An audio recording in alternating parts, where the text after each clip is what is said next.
everyone. Last week, we left the story with Thrall saying goodbye to Taretha, finding his destiny in the big world of Azeroth, while she herself was forced to stay behind in Durnhold. Stay behind and continue her life as a slave to Blackmoor. Now with a map, his most precious belongings and provisions provided by Tari, Thrall set out, but was quickly captured again. He escaped his imprisonment, but he was forced to leave behind some of his stuff, amongst them the letters that he and Tari had written each other over the years. They ended up in Blackmoor's hands. He now knew that the vile bitch had betrayed him. Over time, he had come to believe that he loved her. Not enough to make her his proper wife, but loved her enough for this betrayal to really hurt. This information he kept to himself. He waited and pretended like nothing was wrong. Her days as a slave, they seemed endless, while Thrall's journey had him meet with Gromar's Hellscream and the Warsong clan, Drek'thar and the Frostwolves, the clan of his parents. The old shaman, he showed Thrall the way of the elements, so that he too could ask for their aid. Even Orgrim Doomhammer made contact with Thrall, and he was impressed, inspired by the young orc.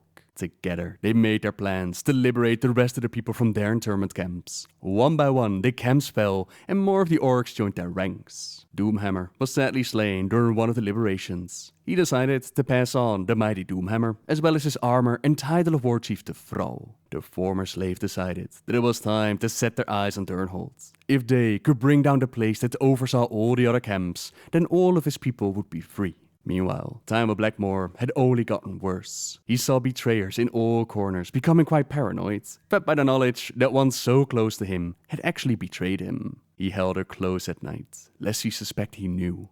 Enjoyed her physically, perhaps with more roughness than usual. Spoke fairly to her. Yet sometimes when she slept, the pain and anger were so overwhelming that he crawled out of the bed that they shared and drank himself into a stupor. Taretha had learned to no longer hide her bruises. She would not hide what was not her own shame. For the sake of her family, she had to submit to him, but she would not aid in hiding the wrongs that he had done. And Blackmoor's drinking wasn't all bad either. More than once she had arrived at the bedchamber and entered quietly, to find the master of Durnhold asleep on the floor, chair or bed, a bottle somewhere nearby.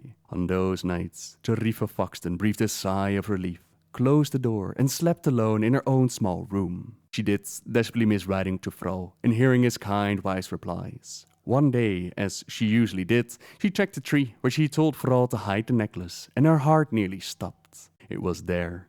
Thrall was near. They had all heard of his exploits, of course, and that night she pretended to be sick from dinner. Her parents were a little bit worried that she might have gotten pregnant, though everyone knew that she had become Blackmoor's mistress. Nobody really talked about it. But all that just worked in her favor this night. She waited for Blackmoor to drink enough and fall into a deep slumber. Quietly, she located the key to his secret escape tunnel. While the Lord of Durnhold snored loudly, she overcame her fear of the dark and ventured through the escape tunnel. Again, she takes a massive risk for the sake of Thrall. And on the other end, she hugs her brother again. This time, he has no real need for the food or bandages that she had brought with, nor had he come alone. He signaled his scouts. She seemed surprised, and for a brief moment, fear flitted across her face. He didn't suppose he could blame her. The two outriders were doing everything they could to appear menacing. Finally, though, she smiled and strode up to them. "If you are friends of Thrall, then we are friends also," she said, extending her hands. One of them snorted in contempt and batted her hand away.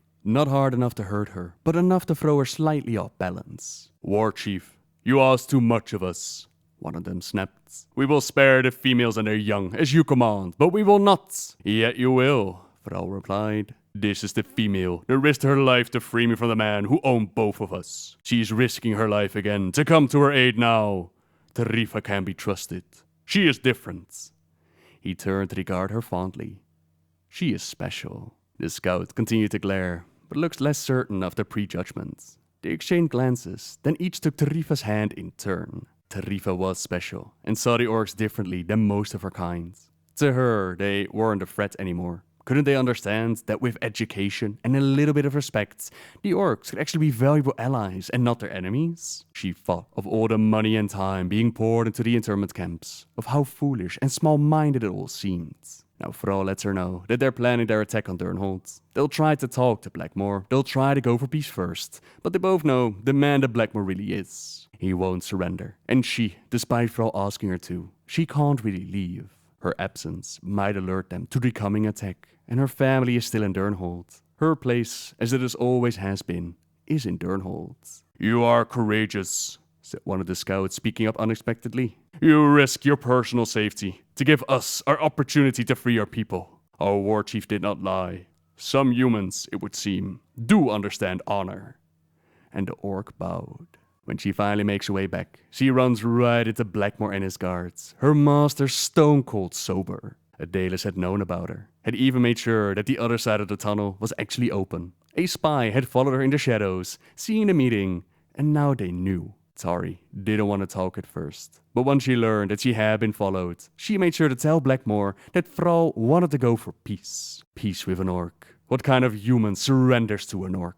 A pissed off Blackmore was left alone with Tari, and curses were heard, even hands striking flesh. The next day, Thrall and his army, a small 2,000 orcs versus 400-ish within Durnhold, they made ready for war. Blackmore is absolutely wasted at this point, drunker than they'd ever seen him be, while still being able to stand. The war chief of the Horde, he comes with the flag of truce. True to his word, he tries to go for peace. Now custom, it dictates that they'd actually talk with one another. This would even work in Durnhold's favor, as they were waiting for reinforcements. But Blackmore, he had other ideas in mind. "Why'd you do it, Thrall?" he cried brokenly. "I gave you everything. You and me, we'd led those greenskins of yours against the Alliance, and had all the food and wine and gold we would want." Thrall didn't waste the opportunity. "Do you hear that, men of Durnhold?" he bellowed. "Your lord and master will betray all of you. Rise up against him, take him away, yield to us. And at the end of the day, you will still have your lives and your fortress." But there was no sudden stirring of rebellion, and Thrall supposed he couldn't blame them. "I ask you once more, Blackmore, negotiate or die." Blackmore stood up to his full height. Thrall now saw that he held something in his right hand. It was a sack. "Here's my answer, Thrall." He reached into the sack, and he pulled something out. Thrall couldn't see what it was, but he saw Sergeant and Langster recoil. Then the object came hurtling toward him and struck the ground, rolling to a stop at Thrall's feet. Taretha's blue eyes stared sightlessly up at him from her severed head. "That's what I do with traitors," screamed Blackmore, dancing madly on the walkway. "That's what we do with people we love, who betray us, who take everything and give nothing, who sympathize with double-damned orcs." Thrall didn't hear him. Thunder was rolling in his ears. His knees went weak and he fell to the earth. Gorge rose in his throat and his vision swam. It couldn't be. Not Tari. Surely not even Blackmore could do such an abominable thing to an innocent. But blessed unconsciousness, it would not come. He remained stubbornly awake, staring at long blonde hair, blue eyes, and a bloody severed neck. Then, the horrible image blurred. Wetness poured down his face. His chest heaving with agony, Thrall recalled Tari's words to him so long ago. These are called tears. They come when we are so sad, so soul sick. It's as if our hearts are so full of pain, there's no place else for it to go. But there was a place for the pain to go. Into action. Into revenge. Red flooded Thrall's visions now, and he threw back his head and screamed with rage such as he's never before experienced. The cry burned his throat with its raw fury.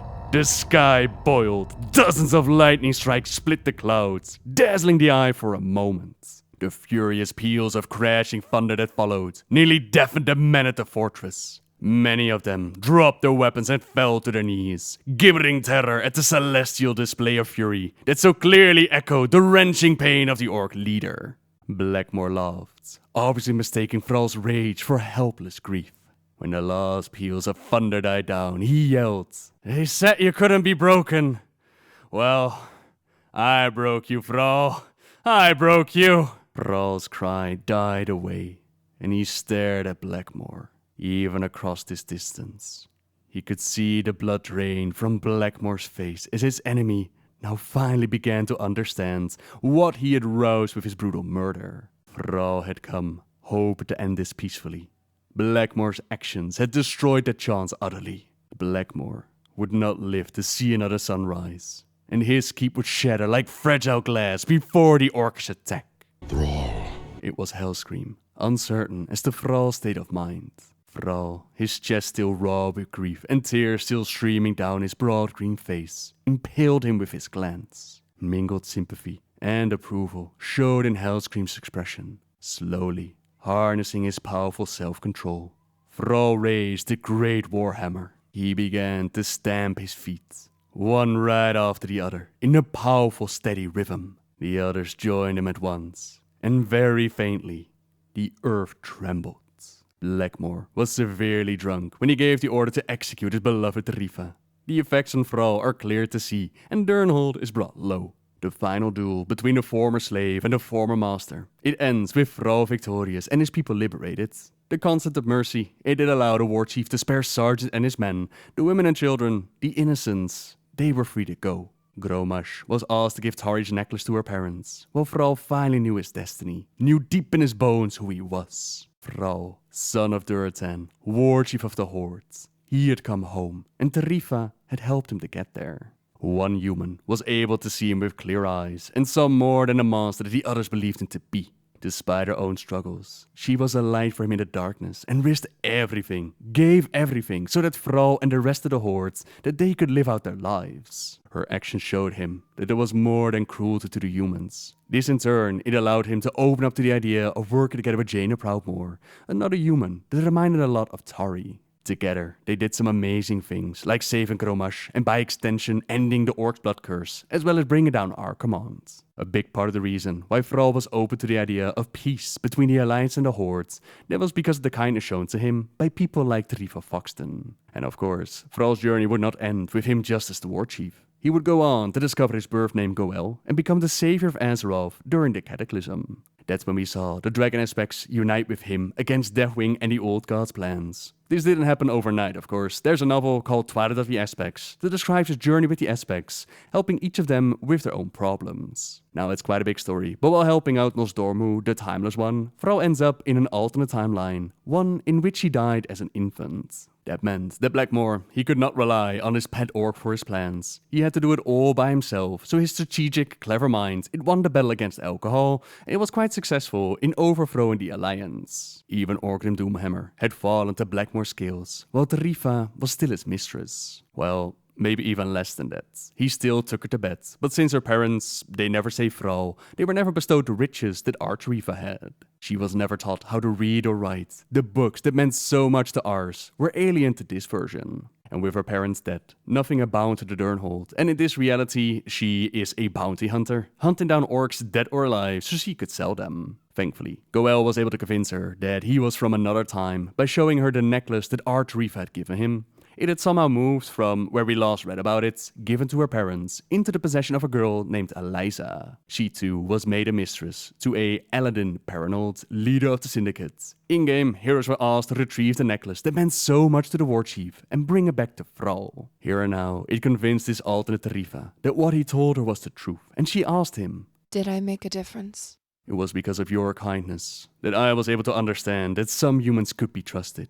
And that is why I was willing even to consider allying with Jaina Proudmoore. It was because of you that I believed I was more than a green-skinned monster.